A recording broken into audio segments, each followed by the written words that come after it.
Hello everyone, मैं राघवेंद्र पाल एक बार फिर से आप सबके साथ हूँ। आज डिटरमिनर्स लेकर आया हूँ। कई लोगों ने मेरे को कमेंट किया, सर डिटरमिनर्स पर एक वीडियो बना दीजिए। आपने नाम तो सुना ही होगा कि सम और एनी में क्या अंतर है, ऑल और होल में क्या अंतर है, लिटिल क्या होता है, आ लिटिल का कहाँ प्रयोग होता है, फ्यू का कहाँ प्रयोग होता है। ये सारे कन्फ्यूजन आज मैं आपके दूर कर दूंगा अगर आप इस वीडियो को एंड तक देखते रहे तो। अगर आपको इंग्लिश में जरा सा भी इंटरेस्ट है तो इस वीडियो पर टिके ही रहना, तभी देखिए आपका मार्क। तो यहाँ पे सबसे पहले मैंने डिटरमिनर्स यहाँ पे बढ़िया सी एक हेडिंग डाल रखी है और आपको इसको बता दूं कि डिटरमिनर्स कभी वेट को दिखाते हैं तो कभी मेजरमेंट को दिखाते हैं, कभी क्वांटिटी को दिखाते हैं, तो काउंटेबल और अनकाउंटेबल के लिए भी डिटरमिनर्स का प्रयोग किया जाता है। अब क्या क्या होते हैं, तो यहाँ पे मैंने लिख रखा है कि determiners are of following kinds, यानी कि कुछ प्रकार के डिटरमिनर्स आपके सामने हैं। Number 1, some and any. आपने सम और एनी में अंतर देखा होगा। ऑल एंड होल, ऑल और होल में, है ना। ऐसे ही neither, either, few, a few, the few, little, a little, the little, fewer, less, each, every, much, many, है ना। मैनी ए, मैनी एन, आपने जरूर सुने होंगे। इनमें अंतर क्या होता है, तो शुरुआत करते हैं।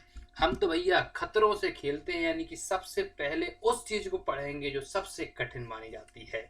आपने जरूर सुना होगा कि few, a few, the few और little, a little, the little में क्या अंतर है।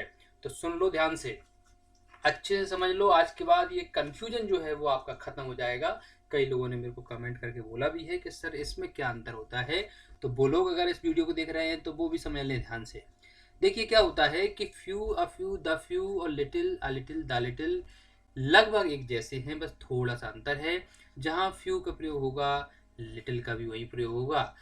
अ फ्यू का प्रयोग होगा, अ लिटिल का भी वही प्रयोग होगा। द फ्यू का प्रयोग होगा, द लिटिल का भी वही प्रयोग होगा। लेकिन अंतर क्या है, तो सुनिए भैया। काउंटेबल के साथ, कभी भी काउंटेबल के साथ ये वाली पूरी लाइन का प्रयोग होगा, तो वहीं पर अनकाउंटेबल के लिए ये वाली लाइन का प्रयोग होगा। तो यहाँ पे मैं लिख दूं कि अनकाउंटेबल के साथ लिटिल वाली लाइन और काउंटेबल के साथ फ्यू वाली लाइन का प्रयोग करते हैं। अब क्वेश्चन उठता है कि कैसे इसका प्रयोग करें, तो सुनिए ध्यान से। मान लीजिए मेरी क्लास में है 50 बच्चे, यानी कि 50 स्टूडेंट्स मेरी क्लास में हैं। अब मान लीजिए कि एक दिन मैं पढ़ाने गया, वहां पर 10 बच्चे उस दिन प्रेजेंट हैं। 10 बच्चे प्रेजेंट हैं, तो मैंने कहा अरे बहुत कम है, तो मैं बोलूंगा there are few students in the class. मैंने कहा अच्छा ऐसा करो, आप लोग बैठो, थोड़ी देर में आता हूँ। थोड़ी देर बाद में पहुंचा तो मैंने देखा कि अब 10 से बढ़कर 25 हो चुके हैं, यानी कि ना ज्यादा है ना कम है। तो मैं बोलूंगा there are a few students in the class. यानी कि हमें समझ में आ गया कि जब कभी भी कुछ की बात की जाएगी, फ्यू लगाएंगे, ना ज्यादा और ना कम, यानी कि ना ज्यादा हो ना कम हो, तो उसके लिए आ फ्यू का प्रयोग करेंगे। और जो है वो भी न रहे कि मान लो वो 10 बच्चे आए थे, वो भी चले गए, उन्होंने कहा अरे मतलब नहीं पढ़ना या जो भी है, वो चले गए। अब मैं आया, मैंने देखा अरे जो 10 बच्चे आए थे वो भी जा चुके हैं, तो भैया उसके लिए हम लोग लगाएंगे द फ्यू, यानी कि जो है वो भी ना रहे, जो है वो भी ना रहे। उसके लिए हम लोग क्या लगाते हैं, द फ्यू करते हैं प्रयोग उसके लिए। अब ऐसे ही जहां पर फ्यू यानी कि लिटिल का प्रयोग भी वही होगा, तो इसका मतलब क्या हो जाएगा, थोड़ा हो जाएगा।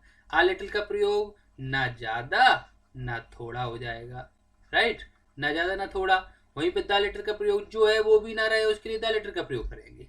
ओके, अब एग्जाम्पल से एकदम क्लियर करिए। नंबर 1 एग्जाम्पल हमारे सामने है, there are few students in the class, यानी कि बहुत कम है तो हमने फ्यू लगा दिया। वहीं पे there are a few student in the class, और आगे एक शब्द जुड़ा है, यानी कि सेंटेंस के आगे जो जुड़ा है वो है आर सफिशिएंट टू टीच, यानी कि इतने हैं कि मैं पढ़ा सकता हूँ, तो उसके लिए मैं क्या लगाऊंगा, आ फ्यू का प्रयोग करूंगा।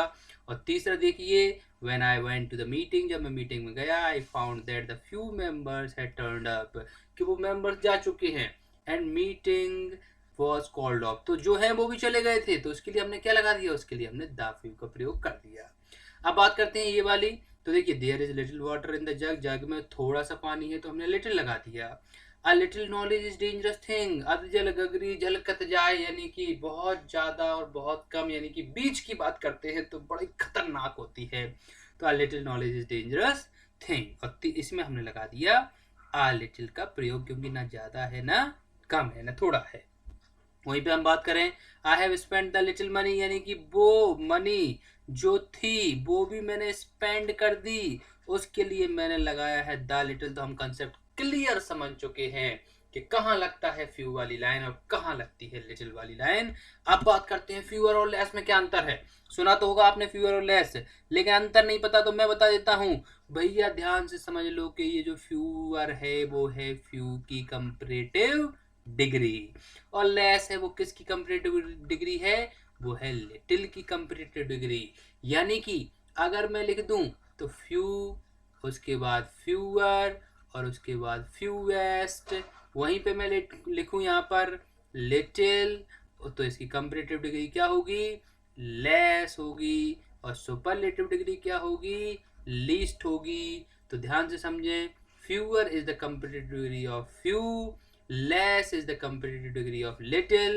It is therefore important to remember that we must use fewer with the number and less with the quantity। यानी कि अब देखो फ्यू की जो लाइन है वो हमेशा हमें दिखाती थी कि नंबर के साथ सबका प्रयोग होता है, तो हमें फ्यूअर का प्रयोग हमेशा नंबर के साथ करना है और लेस का प्रयोग हमेशा क्वांटिटी के साथ करना है।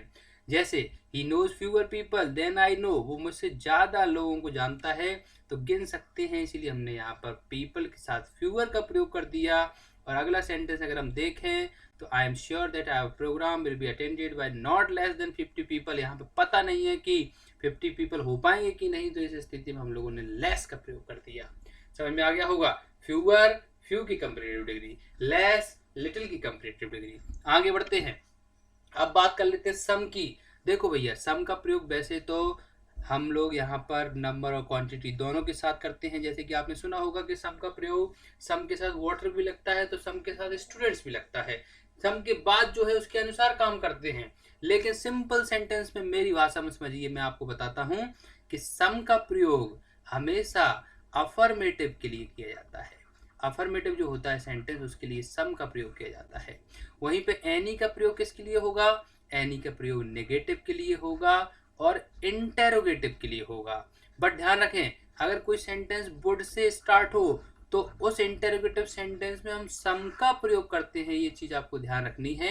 यानी कि सम का प्रयोग हम पॉजिटिव के लिए करते हैं और नेगेटिव के लिए हम लोग एनी का प्रयोग करते हैं। जैसे आपको दिखाई दे रहा है यहाँ पे some guest are not happy with these arrangements, तो यहाँ पे गेस्ट के बाद सम का प्रयोग हुआ है, क्यों, क्योंकि ये काउंटेबल है, मतलब गिनने योग्य नंबर है। देखो ये लिखा है ना, नंबर के साथ और क्वांटिटी के साथ, राइट।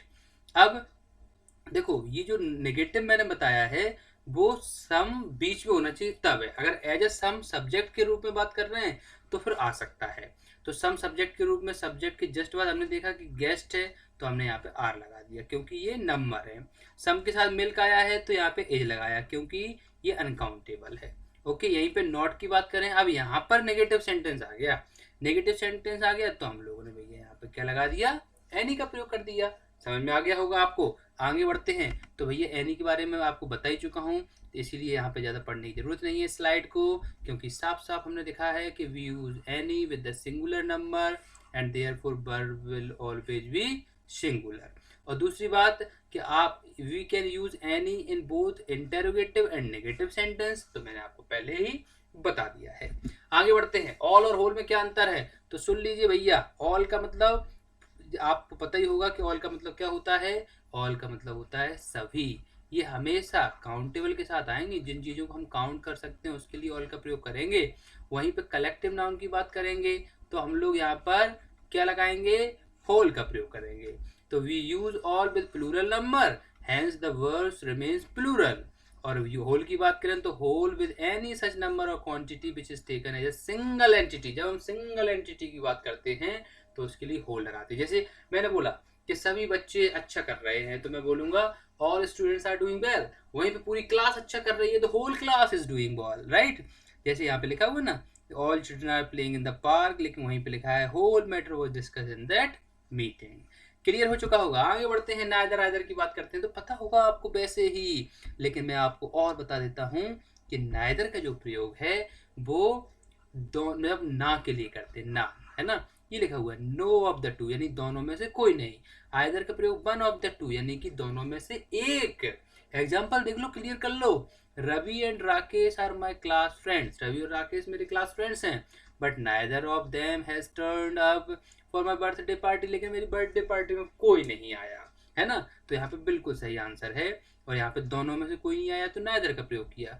लेकिन आइदर कम इन और गो आउट, तो यहाँ पर क्या लगाया, आइदर का प्रयोग किया। समझ में आ गया होगा आपको। लेकिन जब कभी भी ध्यान रखना, ऐसे सेंटेंस में अगर 2 से 3 वर्ब हों, मतलब कि सब्जेक्ट ज्यादा हो, तो उसमें फिर नन लगाते हैं। नाइदर को तो हम सिर्फ 2 के लिए लगाते हैं, उसके बाद तो नन का प्रयोग करते हैं, ठीक है।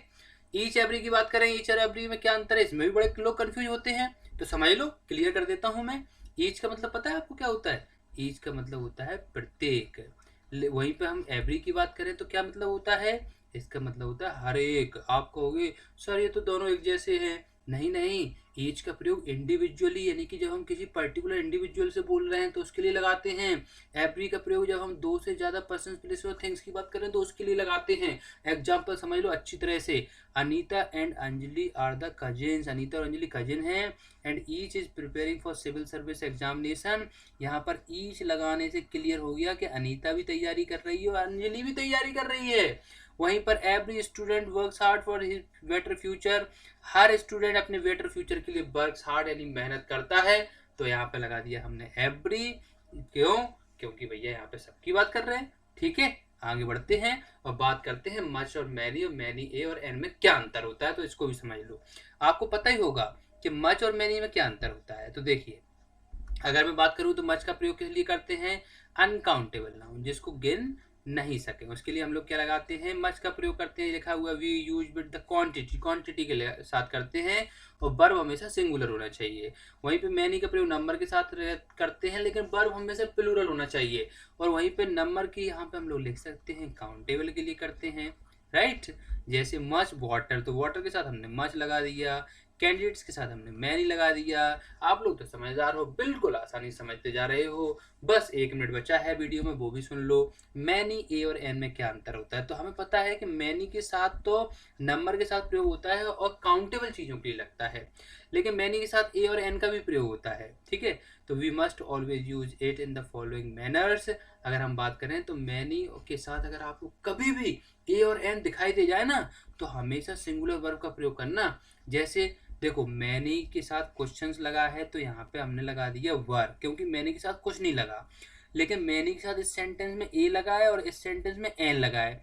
तो आपने देखा होगा कि यहाँ पे भी हमने सिंगुलर का यूज किया है और यहाँ पे भी हमने सिंगुलर का यूज किया है। यानी कि हमें एक बात क्लियर हो गई कि कभी भी हमें कोई एग्जाम में मैनी दिखाई देगा तो हम प्लूरल का यूज करेंगे। लेकिन कभी भी मैनी के साथ अगर ए या फिर मैनी के साथ एन दिखाई दे तो इन दोनों के लिए हम लोग सिंगुलर वर्ब का प्रयोग करेंगे, राइट। तो इस तरह से हम लोग सिंगुलर वर्ब का योग करेंगे, एल ए आर है, ओके, प्रयोग करेंगे। तो आपको समझ में आ चुके होंगे पूरे डिटरमिनर्स, पूरा विश्वास है मुझे। अगर आपको अच्छे लगे तो प्लीज आप लोग इस वीडियो को शेयर करें, जिससे उन लोगों तक पहुंच सके जिनको इसकी बहुत जरूरत है। थैंक यू वेरी मच, मिलता हूं नेक्स्ट वीडियो में। थैंक्स।